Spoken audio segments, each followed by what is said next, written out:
Firman Tuhan adalah pedang yang tajam yang dapat menusuk hingga ke bagian terdalam hati kita. Mari kita merenungkan firman Tuhan setiap hari agar kita dapat dikuatkan dan diubahkan. Shalom, saudara-saudari yang dikasihi dalam Tuhan. Hari ini kita akan menjelajahi perenungan rohani tentang penghalang-penghalang dalam doa kita. Dosa, akibat dari dosa, Allah menutup telinganya terhadap doa kita.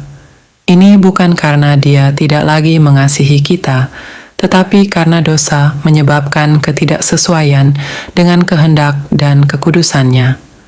Doa kita tidak dapat menembus tembok dosa yang kita dirikan. Karena kesalahanmu telah memisahkan kamu dari Allah-mu, dan dosa-dosamu menutup telinganya, sehingga Dia tidak mendengarkan. Yesaya 59 ayat 2, tetapi yang merupakan pemisah antara kamu dan Allah-mu ialah segala kejahatanmu, dan yang membuat Dia menyembunyikan diri terhadap kamu, sehingga Ia tidak mendengar, ialah segala dosamu. Ayat ini menyatakan bahwa dosa kita merupakan tembok pemisah antara kita dan Allah. Dosa menciptakan keretakan dalam hubungan spiritual kita, menghalangi kedekatan dan keakraban yang seharusnya kita alami. Dua keangkuhan dan kesombongan. Keangkuhan dan kesombongan adalah dua dosa yang dapat menutup telinga Allah terhadap doa kita. Keangkuhan adalah sikap menganggap diri lebih tinggi dari orang lain, sedangkan kesombongan adalah sikap membanggakan diri sendiri. Dan kepada beberapa orang yang menganggap dirinya benar dan memandang rendah semua orang lain, Yesus mengatakan perumpamaan ini. Ada dua orang pergi ke bait Allah untuk berdoa. Yang seorang adalah Farisi dan yang lain pemungut cukai. Orang Farisi itu berdiri dan berdoa dalam hatinya begini, "Ya Allah, aku mengucap syukur kepadamu karena aku tidak sama seperti semua orang lain. Bukan perampok, bukan orang lalim, bukan pezina, dan bukan juga seperti pemungut cukai ini. Aku berpuasa 2 kali seminggu. Aku memberikan 1/10 dari segala penghasilanku. Tetapi pemungut cukai itu berdiri jauh-jauh.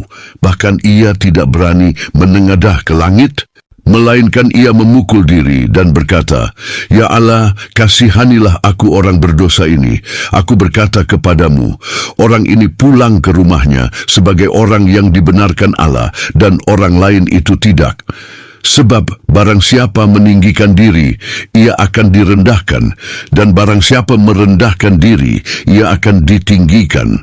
Lukas 18 ayat 9-14. 3. Kesenangan dan kepuasan duniawi. Kesenangan dan kepuasan duniawi dapat menjadi alasan doa yang tidak terjawab. Ketika kita mengejar kesenangan dan kepuasan duniawi secara berlebihan, kita mungkin akan berdoa untuk hal-hal yang tidak sesuai dengan kehendak Tuhan. Yakobus 4 ayat 3. Atau kamu berdoa juga, tetapi kamu tidak menerima apa-apa, karena kamu salah berdoa, sebab yang kamu minta itu hendak kamu habiskan untuk memuaskan hawa nafsumu. Oleh karena itu, penting untuk berhati-hati dalam berdoa. Sebelum berdoa, kita perlu memeriksa motivasi kita. Apakah kita berdoa untuk memenuhi keinginan egois atau nafsu pribadi? Jika demikian, maka doa kita tidak akan dijawab Tuhan. 4. Berdoa.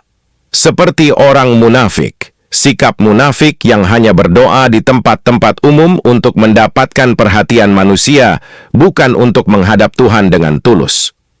Jika seseorang berdoa dengan motivasi yang salah, seperti untuk memamerkan keagamaan atau mendapatkan pujian manusia, ini dapat mempengaruhi hubungan doa dengan Tuhan.